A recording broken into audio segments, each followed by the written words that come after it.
thì sấy sấy hay cho sấy thốc sấy hay cho đó sấy tiếp sấy khoan sấy khoan sấy khoan sấy khoan sấy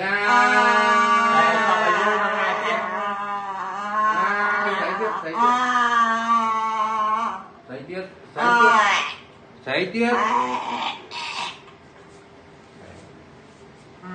mà chưa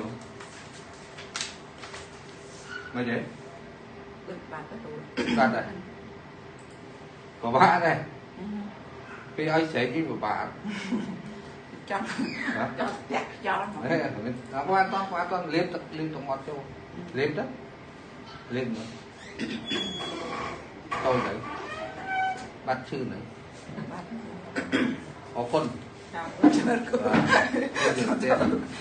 được tiền đi rồi đi